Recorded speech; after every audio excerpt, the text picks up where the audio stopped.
It's basically the exact opposite of the Canadian Cardiovascular Society guidelines. Everything is different, so treat it.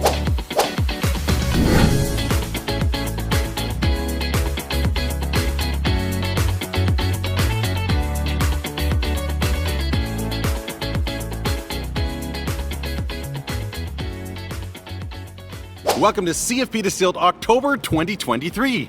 We're here live from Family Medicine Forum in Montreal. My name is Dr. Simon Moore. And I'm Dr. Paul Dillon. And every month we go through the CFP Journal and find the most clinically relevant articles for your practice or the CCFP exam. But first, let's start with the cover. I think this is kind of unique. Now, I initially saw these hexagons and N's and C's and H's and O's, and I was like, oh, this is the Krebs cycle.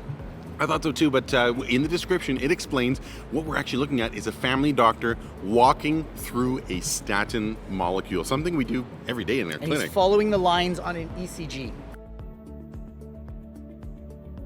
Well, that brings us coincidentally into our first article, which is about the new guidelines. So it's talking about when are we going to give statins, how often are we going to test, what are some changes from these simplified guidelines. So if you had to say one thing, Simon, what would you say about this peer guideline? It's basically the exact opposite of the Canadian Cardiovascular Society guidelines. Everything is different. So treat to target? No. It's out, yeah.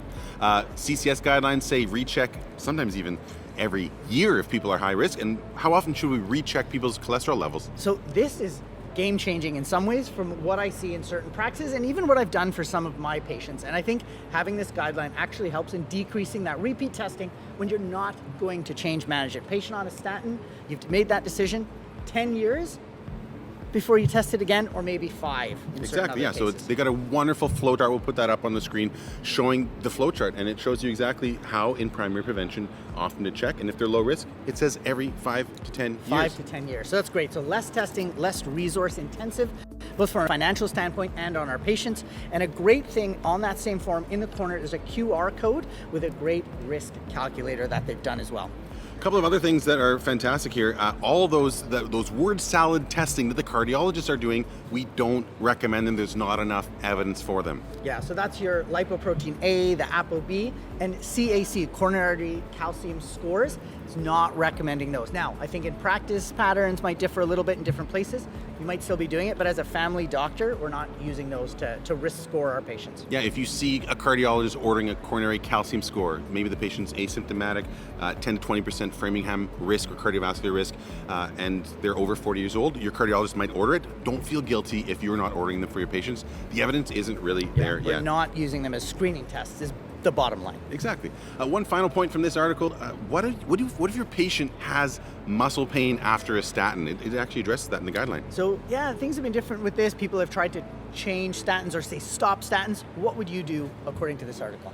Well, we know that people on a statin are going to have muscle pain about the same as compared to people with placebo. It was like 14%, I think, was the study. It showed exactly, 14% for each. About the same. So it says if your patient stopped because their muscles hurt, re-challenge them. Re-challenge them.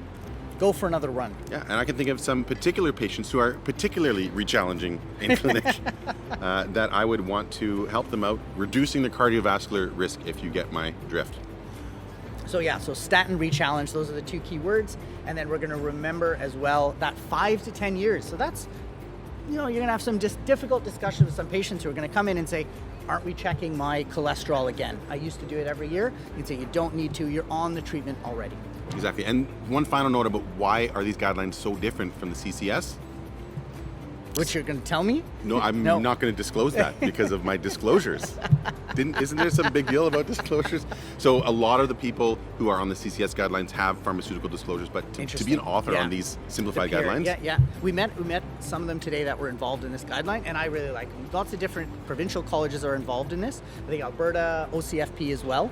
So really great guidelines. I love the stuff that they put out. Exactly. So 2 thumbs up for the peer simplified lipid guidelines. Amazing. So let's continue on and talk about the next article, which is cancer-related lymphedema. And a key medication point we're going to talk about in this one for lymphedema from this versus, say, fluid buildup. Yeah, so the diagnosis in this is typically very straightforward. It says that right in the article. But we're family doctors. We've got to think about the other possible causes. So other causes could be trauma, could be obesity, the patient could be overweight, chronic venous insufficiency. I see this fairly often. Could there be a DVT? Could there be an acute diagnosis as well? But what about specifically if we say, yes, we know this is, say, breast cancer related, which I believe is the #1 kind of cause for lymphedema. So you're going to get it in the upper limbs. Some great images in the article as well that show the different stages from 1 to 3. Yeah, so there's 2 phases of management. So what are those 2 phases of management? So we're going to start off by getting that volume, so moving the volume off, and then you move into maintenance. So 2 fairly distinct phases where you're trying to acutely get it down and then keep it off. Yeah, so this one blew my mind. Diuretics? No.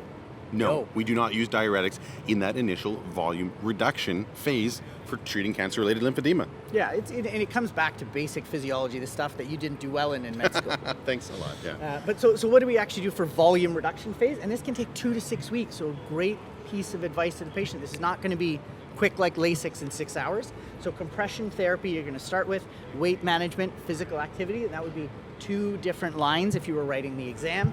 Skincare, reduce risk of cellulitis, and then what's that final point of what not to do?